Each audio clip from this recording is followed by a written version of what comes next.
Hi. Thank you for coming all the way upstairs into one of the hottest rooms in Newport, I think, today. Good news is that this session won't run for the full hour. We'll probably be done after about half an hour or so. So unless we have the mother of all Q&A sessions, then we should be out sort of nice and early. So first of all, a question. How many of you made New Year's resolutions this year? Or have ever made them? Right, that's more like it, right. And how many of those made it to the end of January? Keep your hands up. Keep your hands up, okay. How many of them made it to the end of March? How many of them made it to the end of the year? Okay, that's pretty good. That's quite impressive. That's higher than average, actually. Now, the interesting thing about that is that when we make these goals, these long-term goals, we definitely mean it at the time, and these are definitely important things that we want to do. And yet, somehow, along the way, it doesn't matter what it is, whether it's learning that foreign language, musical instrument, running that marathon, or maybe even doing an agile transformation in an organization. These are good, worthy, valuable things that we recognize.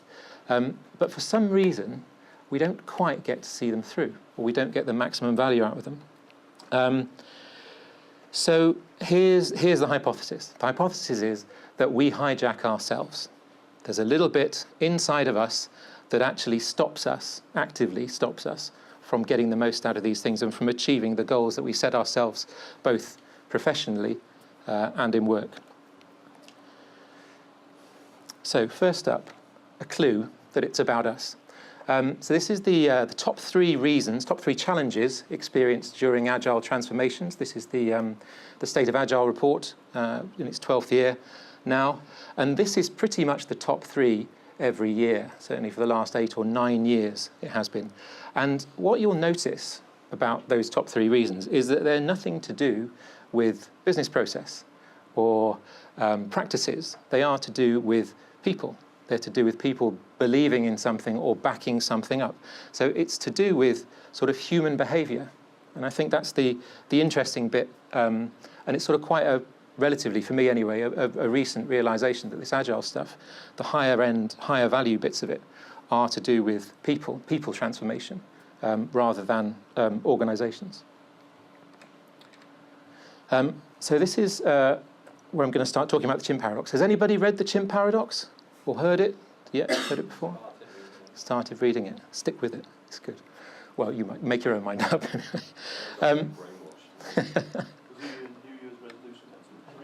Yeah. Gathering dust on a shelf somewhere. So this is Professor Steve Peters. And back in 2012, he wrote a book called The Chimp Paradox, which I love. And I love it because it's very simple, like me, and very powerful as well. So it's very usable, something you can put into day-to-day life. And it's quite a shift in thinking about how you use your brain, how you get the most out of it. And it's pretty successful stuff. So he's worked with a lot of elite sports people, Liverpool Football Club, the Team GB cycling team. And he's also worked with business people, hospital staff, patients, university students, and applying this model to help people understand how their minds work and how they can get more out of them. And you know what it's like when, you know that saying, to a man with a hammer, everything looks like a nail? And that's a bit what it's been like since reading this book for me, because I thought, oh my God, I can definitely apply that there. I can apply it there. And I think especially in the world of Agile transformation, where we've all been doing it for a few years now and having varying degrees of success with it. And so I've got a hunch that this might be actually really significant in terms of making it stick in organizations. So I'm going to start with a brief run through of the human brain. Any doctors in here? Psychiatrists? Anyone who's remotely medically trained? No, brilliant. Right, so I'll use this version then. No, going back to the other one for a second, though. So this is it is an extremely powerful thing that we've got in our heads. 30 to 40 times more powerful than any supercomputer on the planet. Virtually unlimited storage, constantly learning and changing and adapting. So it's an amazing thing, but unfortunately it's really complicated. But that's where That's where Steve Peters has come in and kind of simplified things for us. So he thinks about the brain, or he presents this model as not one brain, but you've got a range of brains. You've got 7 sort of brain groups going on inside your head. And he's focusing in his book on 3 of them, which he's called the chimp, the computer, and the human. And the chimp is the oldest part of your brain, the emotional center, the emotional thinking machine, the limbic system. The computer is the parietal lobe, which is the fastest, most powerful bit of the brain. And then the human bit at the front is basically you. So it's all the bits, all your personality, likes, dislikes, and so on. So have a quick look at those, and then kind of go on to see how it applies to Agile, and then how we can sort of make a bit more out of our brains. So this is your chimp. So we've all got one of these. And the reason why the book is called the Chimp Paradox is because the chimp can be your best friend, and it can be your worst enemy.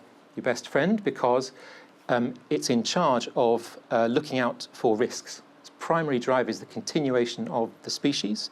So he is always on the lookout, he or she, always on the lookout for danger. So in spirit, in personality, paranoid, absolutely paranoid about anything that looks like it might be a bit risky. Thinks in black and white, not very good at seeing other people's points of view. It's often catastrophic, so it can see potential disaster where you can't even perceive a risk.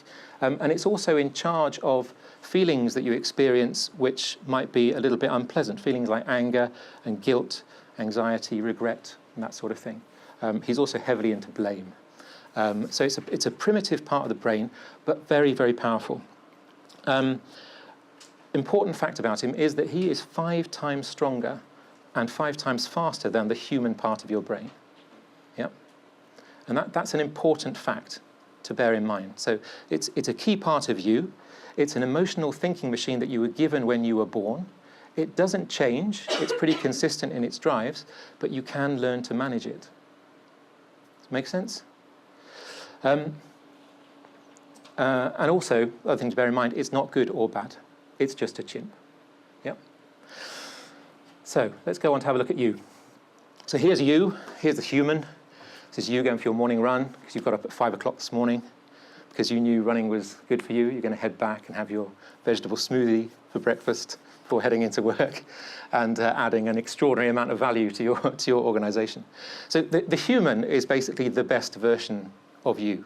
It is the part of your brain that believes in improvement. It believes that you're here for something else, a higher purpose, and you want to make the most out of your life.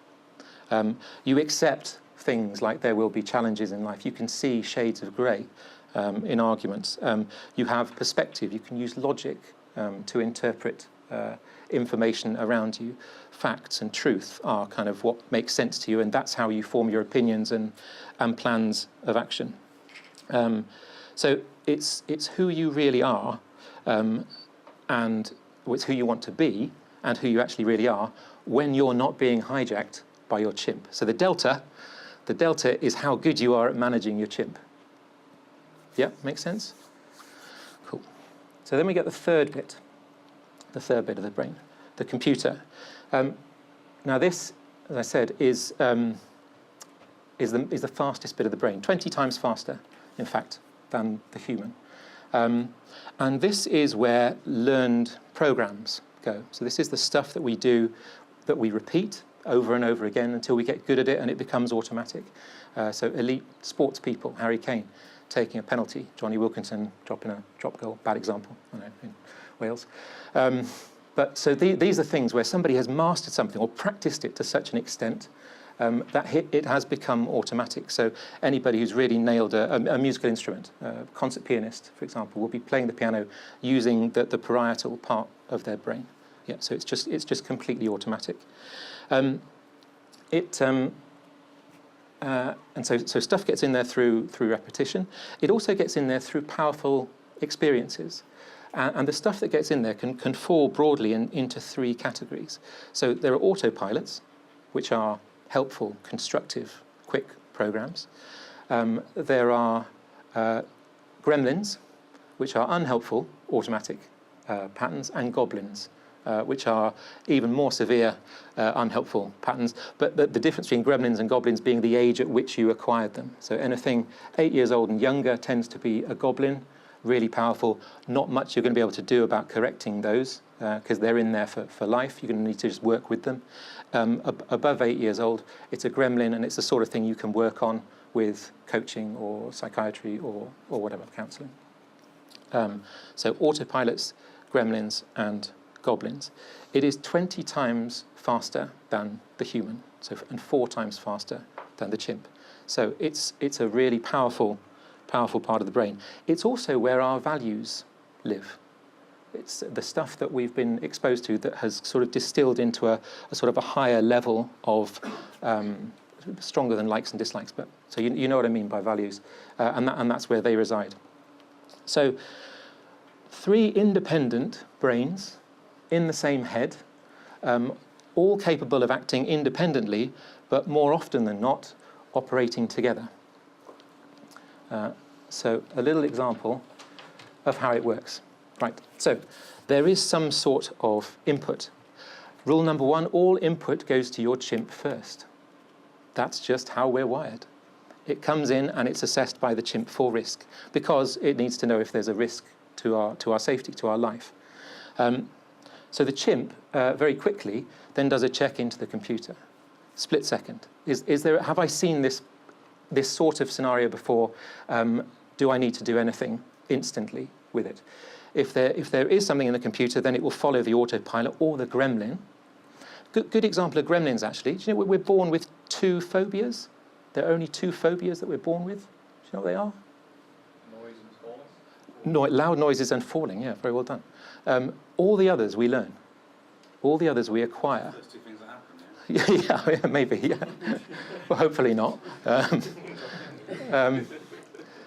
So we might have a phobia of something. We might see a spider. Chimp sees spider, checks computer for phobia of spiders, goes berserk because there's a spider there. The human, the logical bit, it's only a spider, it can't hurt you, doesn't get a chance to have a look in. So the chimp has made a plan of action and you've acted on it without having any sort of conscious input into it. If it's not an emergency, if things aren't on fire, and it doesn't need it's not a category 1 situation, then the chimp makes a recommendation to the human. And an example might be something like somebody driving really close to you on the motorway, and they're right up behind you, and you can see them in the rearview mirror, and they're not looking, they're not concentrating.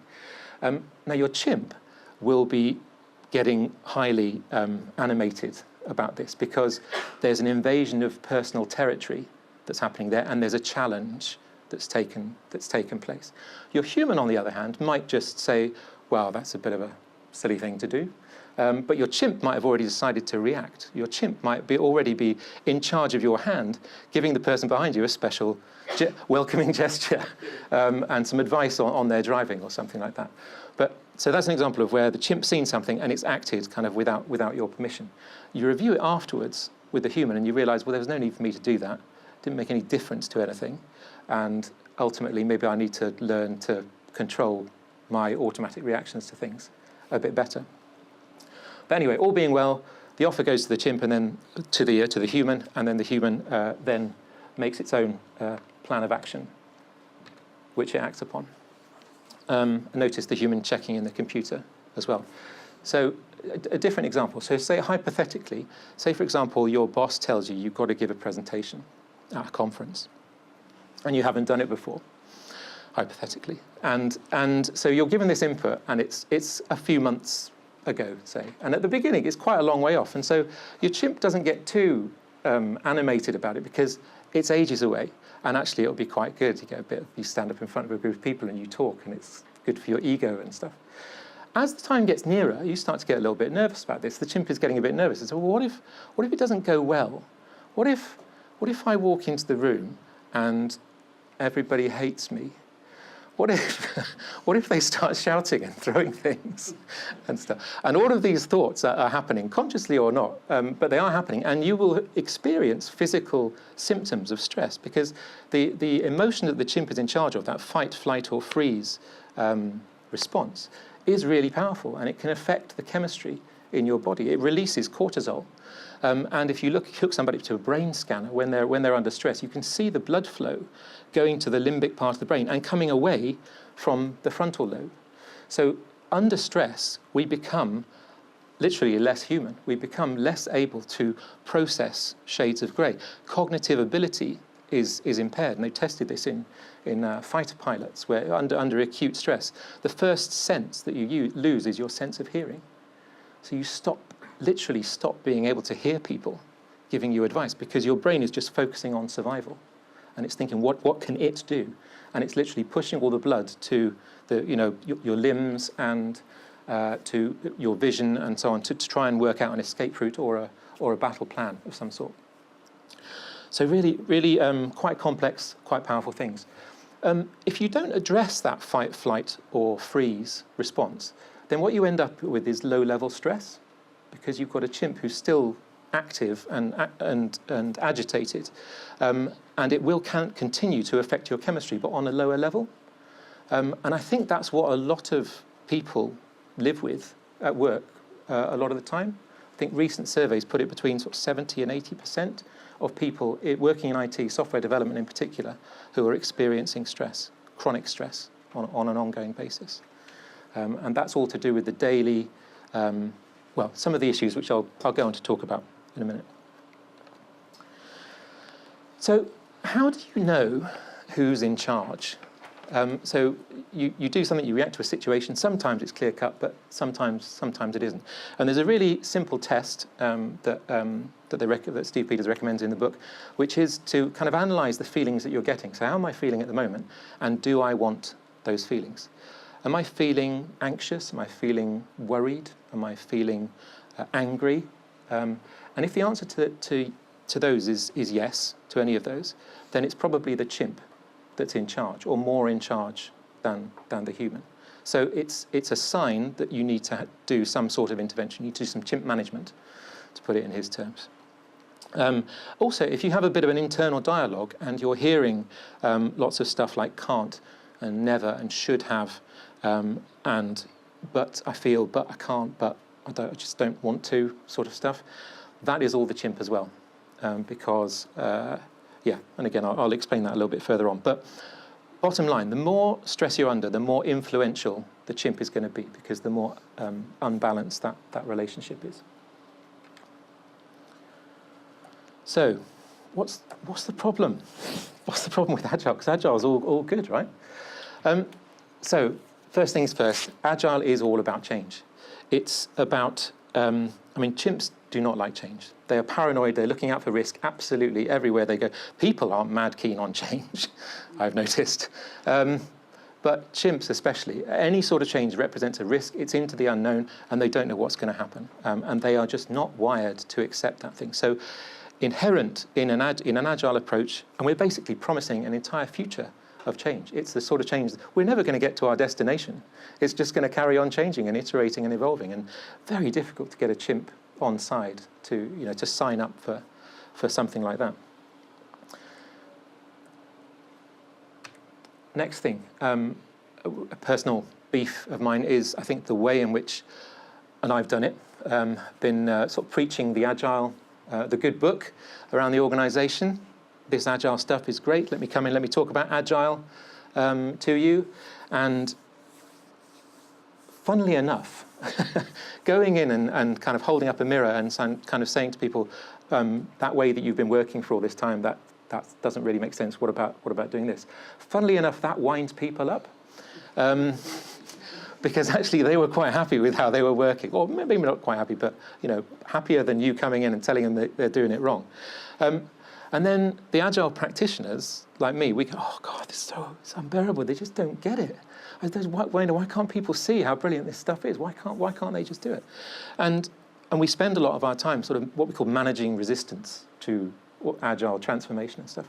And it's us that's created the resistance in the first place, because we poked the chimps, everyone's chimp, by telling them, A, there's this massive thing you're going to have to do, and B, that way that you've been doing it before is rubbish. So don't do it.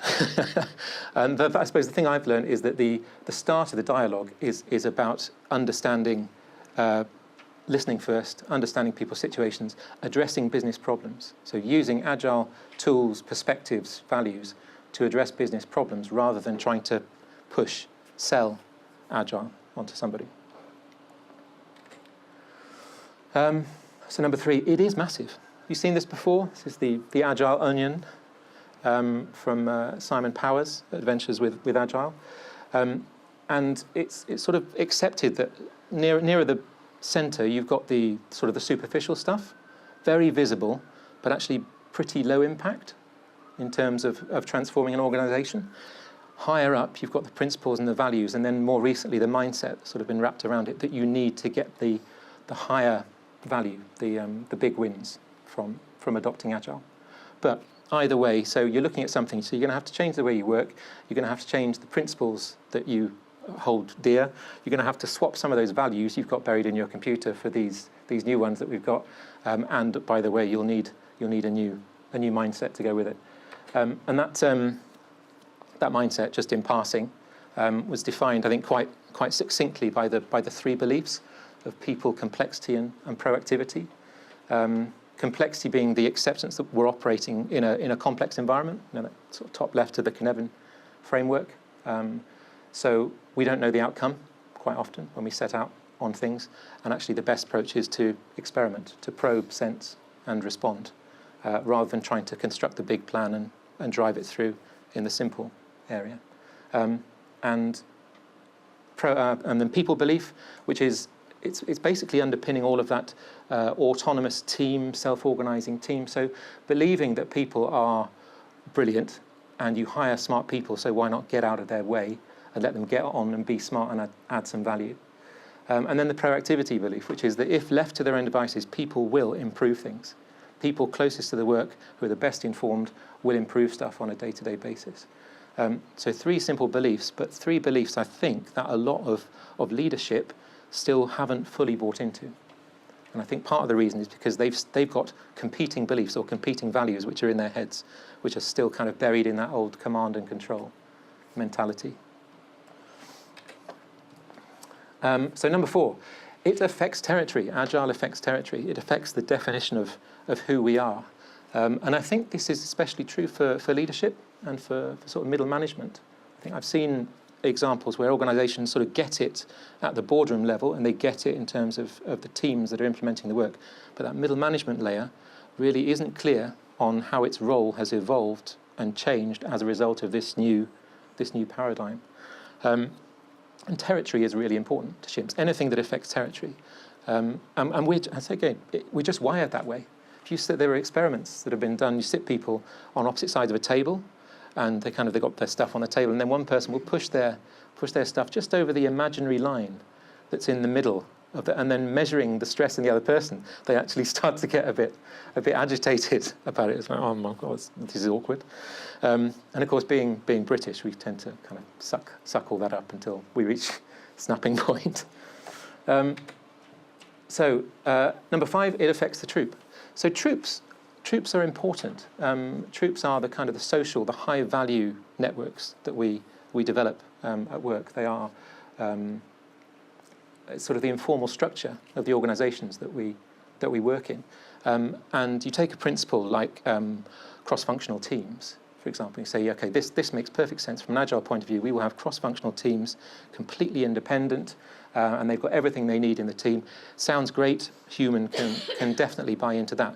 But what you've just done is you've driven a bus through half a dozen different pre-existing groups, pre-existing troops of people who've got existing social connections with people around them. And that's an awful lot of upheaval, and it's never going to look appealing to anyone's chimp.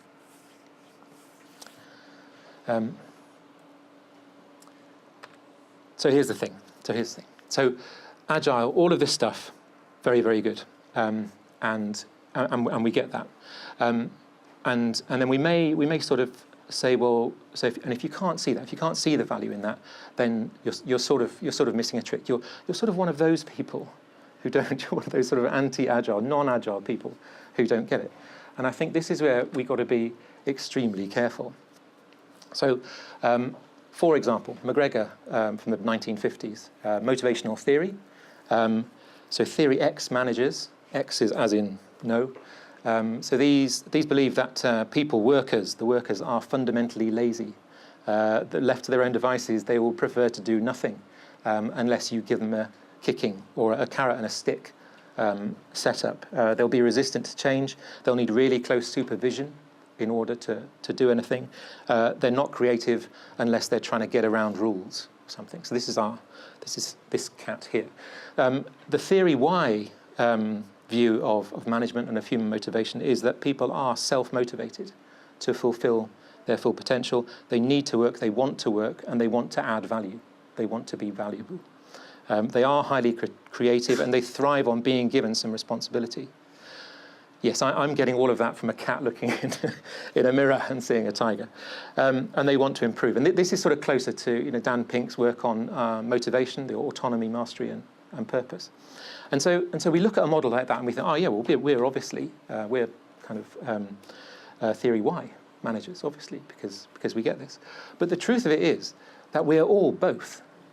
All people, all employees, all managers are both theory X and theory Y, and it's this awareness of the gap. So there's this thing called cargo cult agile, where you observe the rituals and things, but you don't apply the values stuff behind it. You do the stand-ups and but without kind of any value being attached to them. But actually, we've all got within us the preference for adopting that superficial approach. I'll give you another example. So Scrum Values, you'll recognise these. These are all good, solid things to aspire to. So you've got courage and focus and commitment. Focus, I mean, seeing stuff through, to the end, and delivery focus. Commitment, that's putting some skin in the game. Definitely good for motivation. Respect, we respect each other and we value each other's opinions and so on. And openness, so transparency. These are really good solid principles. The chimp looks at that and thinks, you must be joking. I am not up for any of that. I'm not up for being brave. If I stick my head up above the parapet, they're going to fire me. If I challenge, so we say, it's important to challenge stuff. How important? How important is it? Is it more important than having a job? And it's that kind of debate which is happening inside our heads all the time. You talk about focus. The chimp is all about the new shiny. Oh, look, there's something over there. I'm going to go and do that instead. I'm going to start a brand new. How many of us in our teams, you notice, we're really good at starting new stuff and not very good at finishing stuff that's already in flight? Yeah, we like quick wins. Well, the chimp does. I say we are. Reeling my hand there. And being suspicious and paranoid. And that sort of goes at the opposite end of the spectrum from the respect that actually we're looking for and that we're assuming is there. And hiding weakness rather than open. So if you make a mistake, we fail fast. We take pride in our failures and we talk about them and we're open about them. The chimp is not up for that at all.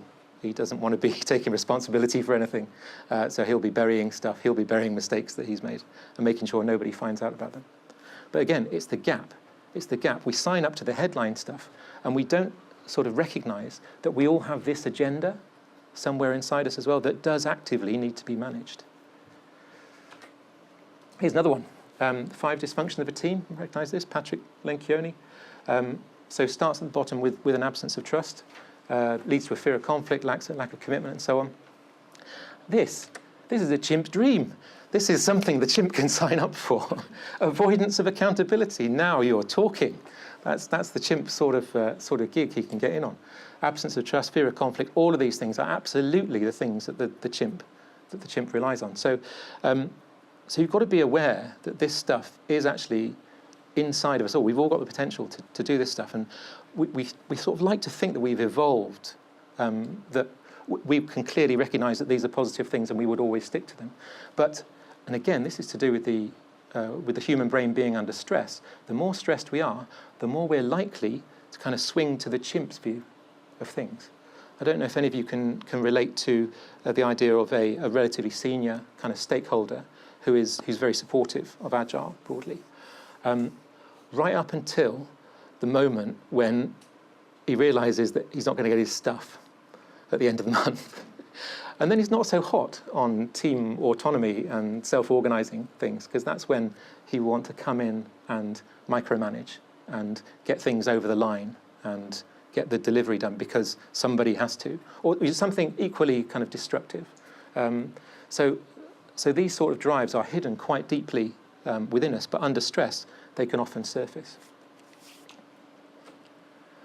So what can we do? What can we do about it? So rule number one, or suggestion number one, is nurturing the chimps. Because if you nurture the chimps, then you stop them kicking off in the first place. And then you don't need to proceed to steps 2, 3, and 4. So the best thing to do is to avoid antagonizing the chimps. So step one, recognizing that everybody has one. And I think even if we do that, and then we can add some of the behavior that we see that may be, suboptimal, you can forgive, because you know it's actually not the person that's producing that behavior. It is the chimp. And it's the management process of the chimp that is in question. So be aware that everyone's got one, and recognise when it's hijacking you. Whenever you make any plans as well, be it an Agile transformation, or if you do want to run a marathon, whatever, this time next year, don't just make the plan for your human. Yeah, just say, So this is why the New Year's resolutions don't tend to turn out very well, because you plan it just for the human part of you. You say, I will go running 4 times a week because I know that I need to do that in order to do the marathon next year. The chimp can't buy into that. Next year's miles away. And you'll wake up on kind of the second morning when you were going to go running, and you think, maybe not today. Just a bit comfortable, have an extra half an hour in bed. And it's at that sort of micro level that the sabotage happens. You're kind of giving in to the chimp part of your brain, because what you didn't do is you didn't put a plan in place. So how am I going to, think it through, how am I going to react when the chimp tells me I don't want to get out of bed in the morning? Right, so what am I going to do to avoid that? I'm going to sign up to Strava, and I'm going to tell people that I'm doing a marathon, and I'm doing a training plan, and I need to be running 4 times a week. So they're going to see a run from me 4 times in every week. And if they don't, then I'm going to give them permission to get on to me about it. Chimp is engaged in this. Chimp believes in ego and reward from people. So Chimp will like that. And things like Strava. Who's got Strava? Who uses Strava? Yeah. So it's a kind of, it logs your cycling or running activity. And if you've ever been out on a run or a bike ride and you've come to that bit and you think, I might go home now. It's raining and can't be bothered and stuff. But then you remember that actually people are going to see it online. You think, I can't, it'll be rubbish. So you carry on. And so this motivation stuff does actually work. Weight Watchers, another great example. The whole, the weekly weigh-in thing. This is kind of, you're enlisting the help of allies to kind of help you keep to your goals. At the headline level, you don't need them, because we're all grown up, so we can make a plan and we can stick to it. But actually, we're not that person all of the time. So factor in chimps when you're making any plans. Don't wind them up by accident, especially not by selling Agile. So I would definitely, personal painful experience, start by looking at business problems and trying to fix them for people. Creating psychologically safe environments, I think, is something which is increasingly an assumption in a lot of the work that we do, to support transparency, to support healthy challenge within a group, constructive disagreements, that kind of thing. People need to know that the environments they're operating in are safe, that there aren't going to be consequences. They're not going to get fired. They're not going to get bitten by another chimp if they open their mouth or they challenge something. So you can help by, as an Agilist, being involved in a team, you can help by being the calm one, by not adding fuel to the flames. You can help by explicit things like training alliance or team alliances, for example. So these are the behaviours that we value in this team. You get the team to choose it. What sort of behaviours are important to you from the teams that you've worked on in the past? What would a great performing team look like? And literally get them to own it, and then be responsible for holding each other accountable for it. And then I think giving new teams time, or changed teams time to actually form and get through that Tuckman cycle. It's something we talk about spinning up new teams. We need a team to kind of jump onto this initiative, and what we don't take into account is the emotional sort of impact on that. You've destabilized a dynamic. You're then creating a new one, but you're not giving them any allowances for getting up and running. So give them time and space to actually get the new teams up and running and performing. Okay, so if something happens and the chimp does actually kick off, then you need to allow it to kick off. The key thing here, so if your chimp is agitated, if it's really agitated, you're going to have to exercise it, because you're not just going to calm it down by trying to reason with it with your human, because the chimp is 5 times stronger than the human part of your brain. So you're going to need to let the chimp let off some steam. The key thing is to do it in a safe place. Yeah, so it says in the book, you don't exercise your chimp in the supermarket or the office. Yeah, you take it to a fenced enclosure, and in these sorts of terms, you're talking about confiding in a friend, or potentially in a colleague, but one who at least understands the chimp model. Because what you're doing, if I have a rant, with Charlie, who I work with, going, "Oh, Charlie, you won't believe the week I've had," and if we understand the chimp model, then the key thing that Charlie isn't going to do is turn around to me and give me advice about, "Oh yeah, well what you should have done there was I wouldn't have done that if I." So literally, listen. Just listen, take it on board. It's just someone exercising their chimp. So you don't chip in, you don't give helpful contributions. You let them vent. You let the chimp tire itself out. Yeah. And once you've done that, then you've got a chance of getting the chimp back in its box, which is the next plan. That's the point at which you can then start reasoning with your chimp. Your human can start reasoning with your chimp. So you can say, "Oh, I lost it a bit there. Shouldn't have done that. I think it's just I let these things get to me. I don't know. I need to work on that. I wonder what I could do about that." And then eventually you'll notice your kind of stress levels are sort of going down, and you've accepted it as because it's not you that's kind of done the chimp behaviour. It is the chimp, and it's the management process of the chimp that's fallen by the wayside. But eventually you can get your chimp back in its box, and you can move on. And you do that by just persistently presenting the chimp with the facts and the truth of the situation. So move away from the sort of emotional dialogue of the chimp and into the facts and truth, and then you get to the essence, and that the problems are often not quite as big as we thought they were in the first place. The final thing are bananas. There are 2 types of bananas. There's the reward banana, which is the kudos on Strava, or the kind of the round of applause that the Weight Watchers weigh in. These are important things. So in the context of agile transformations, when teams do well, it's important to call it out, because you can say at a human level, well, they don't. We've got these. Go compare. We've got these tickets that get you a free sort of sandwich and a drink. It's not it's not worth anything hardly, but it's the gesture of it. It doesn't register with the human, but it registers with the chimp, and it keeps the chimp engaged and on board with the initiative. And the other type of banana you can use is the banana of distraction. It's that kind of the banana over here, and that's to do with sort of the multitasking nature of the brain. That it can't truly multitask. It can switch really quickly between things, but it can't multitask. So if you find yourself, for example, waiting to give a presentation in front of a room full of strangers, then it would be better if you feel that your chimp is kicking off to do something that occupies your brain, like reading, for example. Preferably something active, or drawing a picture, something like that, because that prevents the chimp escalating things. So the banana of distraction is, and in the book they give an example to do with the getting up for the run in the morning, which is that you set yourself an autopilot from the previous day. So right, when I wake up in the morning, I'm going to count to 5, but it's very specific. So on 1, I'm going to open my eyes. On 2, I'm going to pull back the sheets. On 3, I'm going to put my feet on the ground. On 4, I'm going to stand up. And on 5, I'm going to... And just the process of thinking and acting doesn't give the chimp the opportunity to start that dialogue in your head about how comfortable your new mattress is and how warm it is and how rubbish the weather is outside.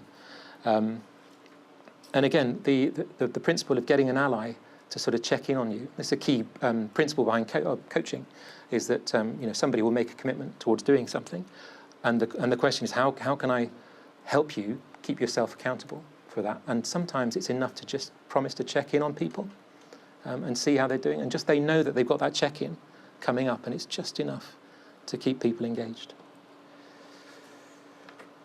So there is. That's it. That's the Agile Chimp who's happy at work. An Agile Chimp is basically a well-managed one. So the high-value bits of Agile transformation are, I think, all about people, and I think this stuff has sort of nuggets of real value in the work that we're doing, because it's about potential. It's about releasing individuals' potential and the potential of Agile to transform organisations. But the bottom line is that it's up to us to do it, each one of us individually, to kind of pick up, use, actively sort of manage models like this in order to make that extra value materialise. So I think awareness of it is a start, but then I think if we can all work on learning how to manage and managing our chimps better, then I think there'll be a few more Agile ones knocking around the place. That's it. Thank you.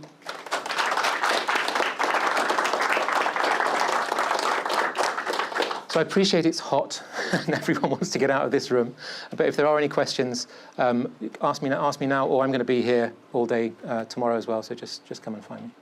Maybe a quick question. Yeah. As an Agile coach then, yeah. Before you start Agile, do you kind of pass about this theory first before touching Agile? Yeah, I've never done it as a kind of precursor to an Agile sort of engagement. Because again, you're sort of preaching, aren't you? It's a difficult territory. What I do is I run sort of lunch and learns at work, just like casual, where we'll pick something from the world of Agile and just do it. And if people want to come along, bring their lunch and just sit down and listen to it, then they can do. But it's interesting because this is nothing to do with business, is it? It's all just about mind management and sort of psychology. But yeah, do you think it would be useful? In the context of the group, possibly. Yeah. Kind of other contexts. You're thinking of specific? No. No. I just cautious that I might say, no, don't worry about Jim. It's just letting the chip out. Ah, shit. Yeah. Jim's a chip. Ah, shit. Yeah, I forgot to explain to them. Yeah. Yeah. No, that's true. Yeah, if you're going to start band, so it's useful because it gives you a common language to talk about stuff. So it might be, one to try. Experiment. Fail fast. A get out of jail card. They go, oh, sorry, it wasn't me. It's my chimp. Yeah, so that's a pretty key point actually. So we're not responsible for what the chimp does, right? Because it's just wired that way. It's a part of our brain that's always been there, and it's going to do what it's going to do. What we are responsible for is managing it, yeah? And so I think if you see people who are consistently behaving as being chimp-led in their behaviour and stuff, and you can recognise that, then that's the issue that needs to be. So, that's when they need some work. And so when you get those feelings, how are you handling those? What are you going to do about it in future? Because it doesn't work in the group because it's destructive. Make sense? Okay. Thank you very much. Thank you.